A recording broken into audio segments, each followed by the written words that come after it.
Okay, can you hear me? Yes. So, welcome to perhaps what will be the most fun talk we have today, death. So I'm going to throw psychedelics in and make it even more interesting. I also noticed when I got here this morning that I'm an hour after lunch, so I'm in the slot where most people like to take a little nap. So if my voice lulls you to sleep, I won't be offended. Okay, how do I advance the slides? Just the arrow? Okay, so this is just a little bit about what I'm going to talk about today, hospice, death, and end of life. I am a hospice nurse and a death doula, and I've been working with the dying for quite some time. I'm going to talk a little bit about the research around using psychedelics near end of life, how they may help the dying, and then doing a bit of looking ahead.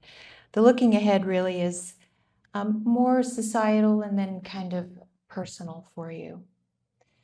So these statistics are from the National Hospice and Palliative Care Organization, and even to me, these are a bit shocking. In our country, nearly 50% of people who die on hospice care. More than half of those don't enter until their last 30 days. The average length of stay is 17 days, and 1 in 4 will die within 5 days. So what does this mean? Really, people are coming into their end-of-life care in crisis. They're in an emergency state, especially if they haven't prepared for it physically, mentally, emotionally, and spiritually. Pain and symptom management are primary, so those other areas, emotional, psychological, and spiritual support, are not prioritized or cannot be. Anxiety, depression, and existential distress often become medicalized and treated pharmacologically with obvious poor success. I'd like to note this lady here. This lady in hospice looks super healthy. She's smiling. It's because I couldn't find a picture of someone who really looks like they're dying in hospice on your standard photos. Okay. A lot to be said about how our culture here in the West, especially in the United States, views death. And these are things that I've seen in my work. Western medicine is good at keeping people alive, but we struggle to support the dying. We don't even approach the notion of death until very late. I see that mortality and the complexities of death are often avoided in conversations. Many times when I'm in the home of people who are dying, the families say, don't even say death or hospice. I often see our elderly dying in nursing homes because so often we don't have the time, space, or ability to care for our loved ones during this time. Often people show up at the last minute, and I mean the last few days of someone's life, because they can't take off work. And this is just how we live in our culture. We idolize youth and beauty, but in aging and death, we often tuck away and hide ourselves. So going on to hospice means giving up, and it's avoided until the last minute. So demoralization is something that I have learned about through my years in hospice, and it includes the sadness, discouragement, resentment, and inability to cope related with someone who's facing imminent death. And in my 20 years as a hospice nurse, I see patients coming onto our service with some variation of the following 4 themes. How could this happen? Like, this isn't fair. I did everything right. I took care of myself. What was it all for? They don't know how to find meaning at the end of their life, or perhaps their meaning during their life is not, they're not aware of it. They never mined those depths while they were alive. I will never give up. This is a difficult one, not only for the person dying, but for the family as well. And then last, of course, acceptance and surrender. After years of walking people through their last days in hospice care, holding their hands and watching their families scramble for meaning and watching them scramble for meaning, I found myself wondering if we could do more than just manage pain. I wanted to help people face death with peace, not just with physical comfort. It was in a grad school research class that I stumbled across a study that said psilocybin-assisted therapy for end-of-life anxiety. I thought, wait, what? Mushrooms? For dying patients? Actually, I was super intrigued. And the more I read, the more it resonated. People weren't just having less anxiety, they were having meaning, insight, even a kind of peace. And it hit me, everything I'd ever wanted for my patients might be available at this intersection. So I went headfirst into the research, and what I found was beautiful, astonishing, not new, of course, but rediscovered. So just a little bit about the research. It started, using psychedelics for death started in the 50s with Stan Grof. And they used LSD. To me, right now, that just seems amazing to put someone through a 12-hour trip when they're facing death, but they were doing it. Their criteria for selection was suffering from some degree of physical pain, depression, anxiety, or psychological isolation.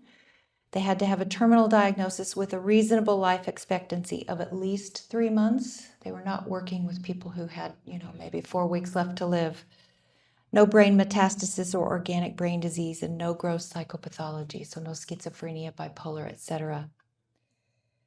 Close attention was paid on the relationship between the patient, the family, and the therapist, and they were given an IM dose of LSD. A therapist and a nurse was present. Eye shades and headphones with music were played. This model became a template for future research.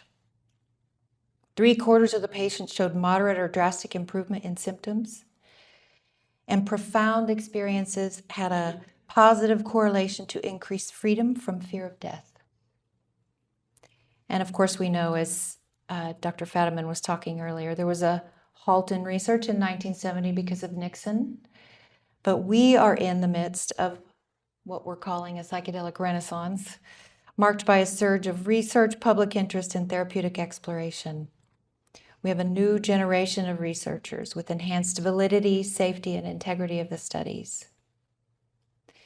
So 3 of the more pivotal studies that worked with end of life were done by Griffiths, Grobe, and Ross, 3 separate studies. All 3 studies had patients with life-threatening cancer diagnoses with significant anxiety or depression.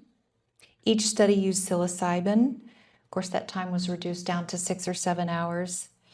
And their exclusion criteria was severe cardiovascular disease, abnormal hepatic or renal function, diabetes, personal or family history of schizophrenia or bipolar. Just a side note, these studies were years ago, and they're now actually working with patients that actually have these comorbidities, which is exciting to me.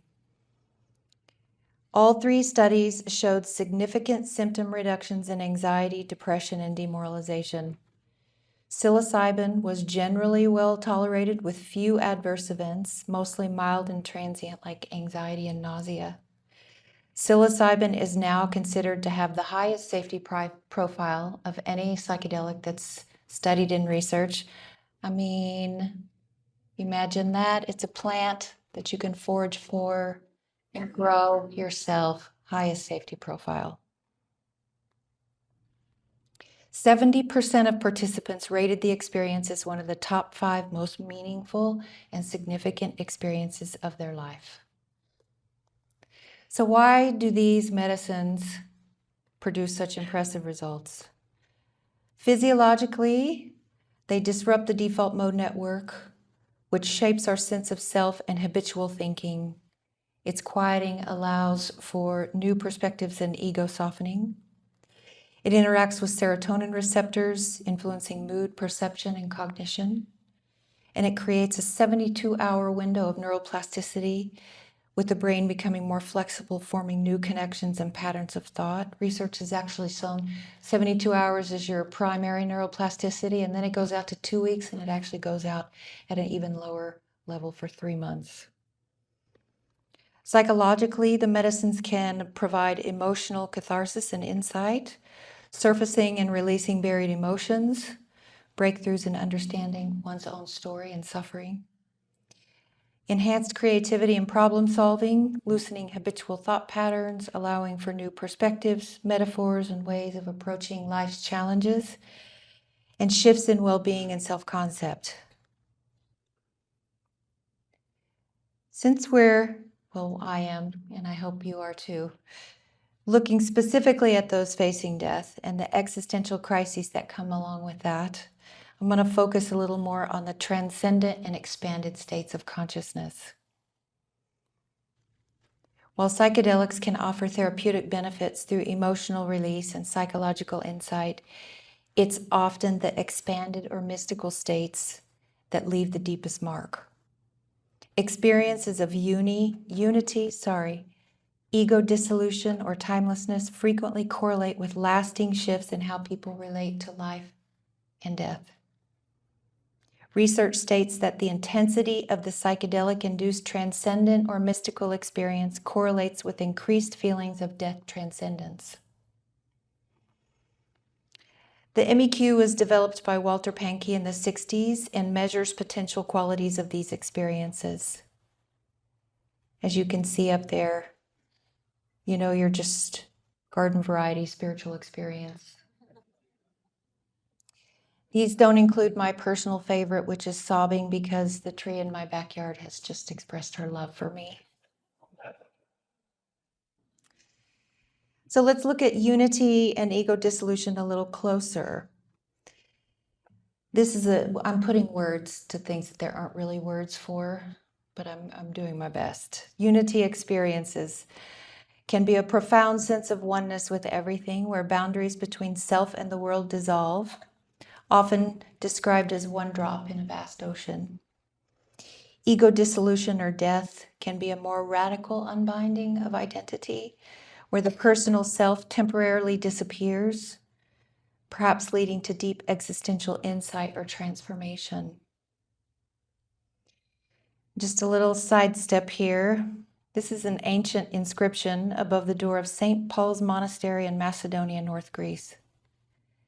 If you die before you die, you won't die when you die. Two fascinating books that really go into this, The Immortality Key and The Road to Eleusis, talking about the ancient Greek Eleusinian mysteries, a spiritual ritual that is speculated to have occurred in various iterations, if you read about it, for over 2 millennia, centering around the consumption of a presumed psychedelic substance called kykeon.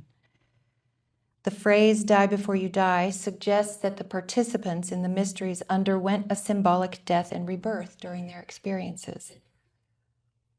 And this is a whole other fascinating rabbit hole that I love. Because when I first encountered the phrase, "die before you die," it was in my studies and practice of Advaita Vedanta, a Hindu non-dual tradition. But as I've discovered, this theme runs through many spiritual and philosophical systems, including Sufism, Buddhism, Christian mysticism, and even existentialist philosophy with thinkers like Heidegger and Camus, suggesting that confronting death directly, we can peel away illusion and discover how to live more authentically. In this way, the psychedelic experience of unity or ego dissolution echoes something ancient and cross-cultural, a kind of sacred rehearsal for dying. And of course, many indigenous traditions have long used sacred medicines in ritual and ceremonial settings to guide individuals through profound initiatory experiences, often involving symbolic death, ego dissolution, or spiritual rebirth. These rites can mirror die before you die, a shedding of the old self in order to return with new insight, purpose, and relationship to life. Long before modern research, these cultures understood the power of these altered states to transform fear, realign values, and reconnect people to something greater than ourselves. So we, humanity, have been doing this for a while. Die before you die, with and without psychedelics.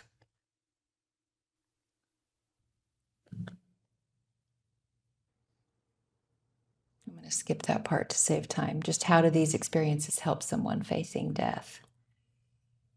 So, their value isn't limited to the end of life. At any stage of adulthood, they have the potential to deepen meaning, clarify purpose, and help us live more fully now. But how do we create a culture that doesn't deny or avoid death? How can we live differently now that will allow us to find meaning at the end of our lives? These are my ideas. In my life, sitting at the bedside of those who are dying has shaped my life immeasurably. It actually is who I am, sitting with the dying, and has shaped every facet of my belief system. Without hesitation, I can tell you that I'm more loving, more forgiving, and definitely more courageous.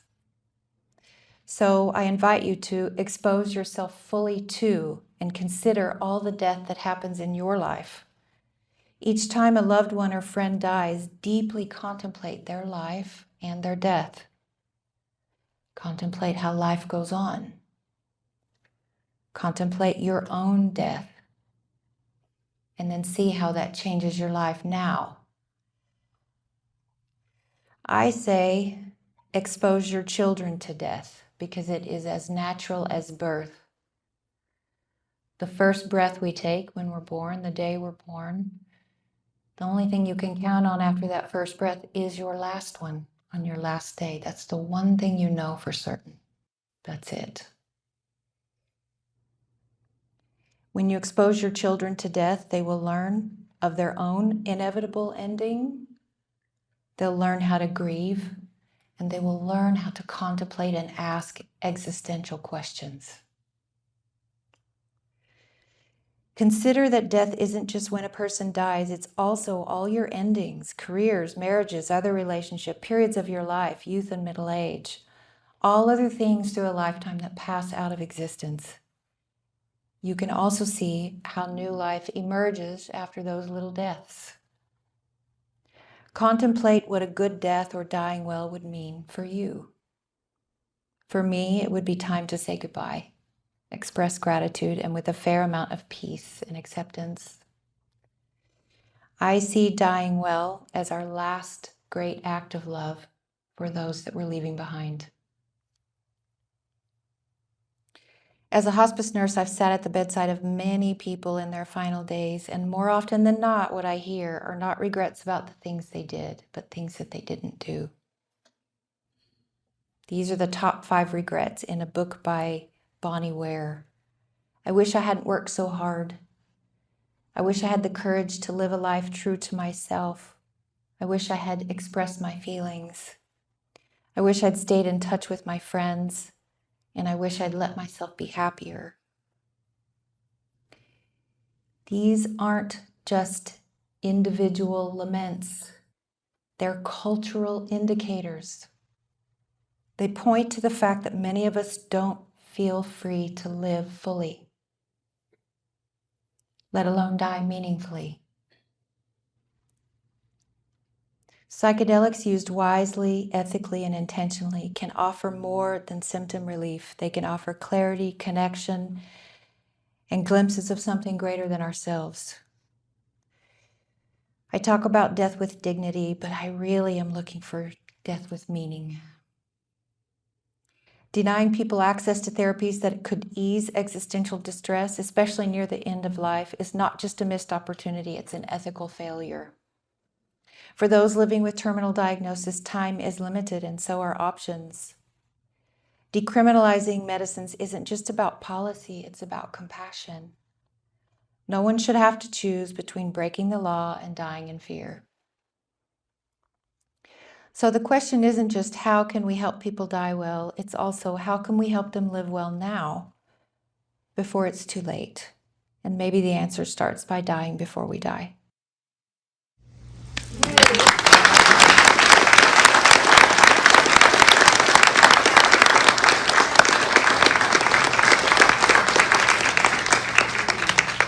Branda, thank you so much. I'm pulling up questions now, and we have one We have several.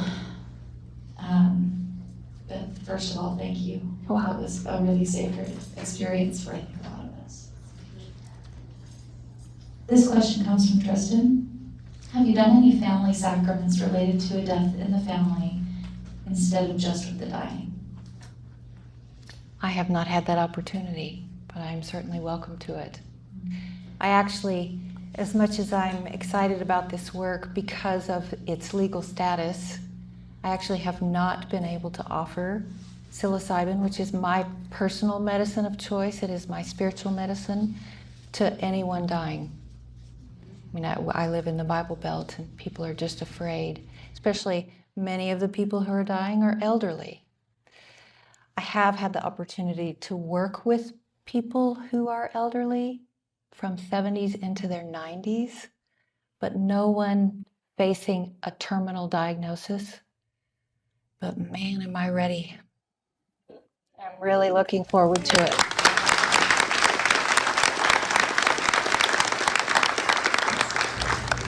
What are some ways that we can expose young people to death besides the deathbed?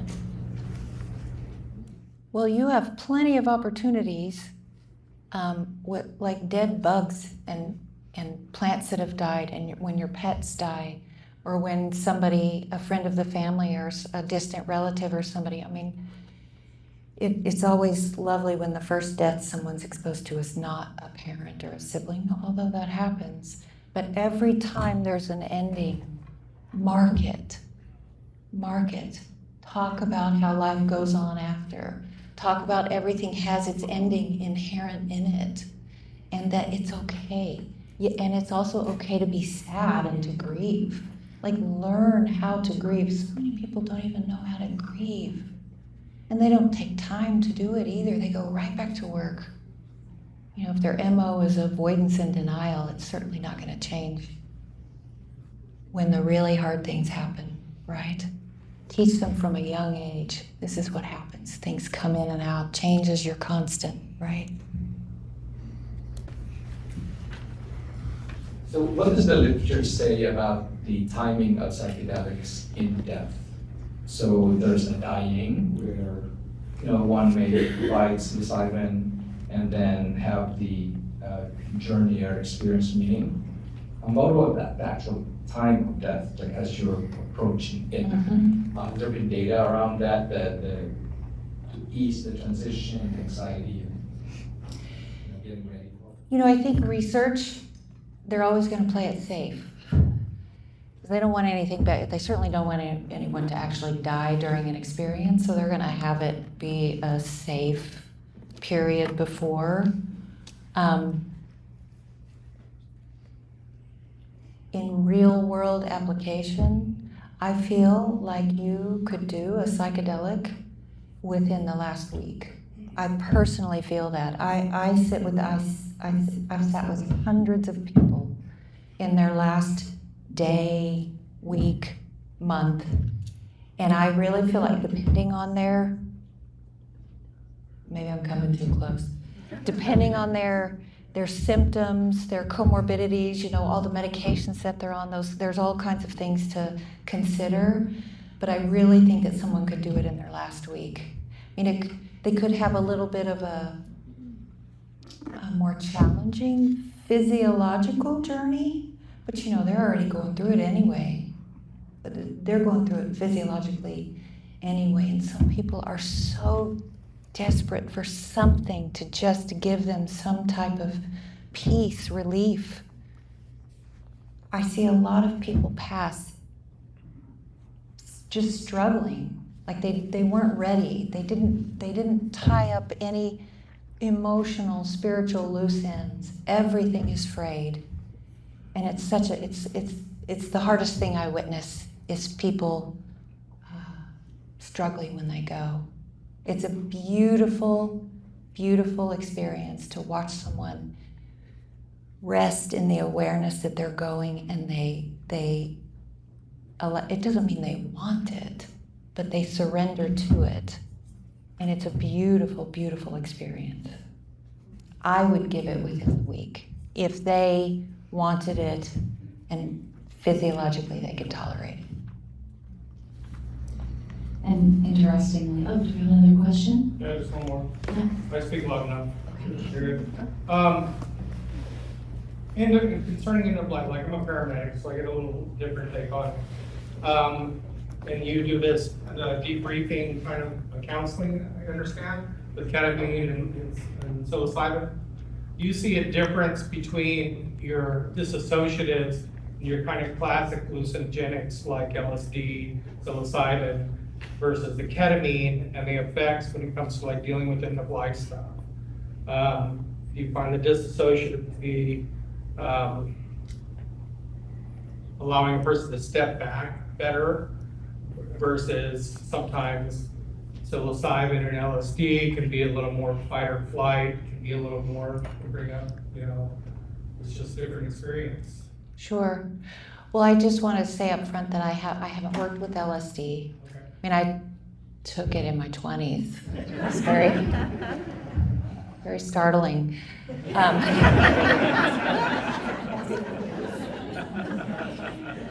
I wouldn't work with LSD with the dying because it's too long. There's too much of a body load.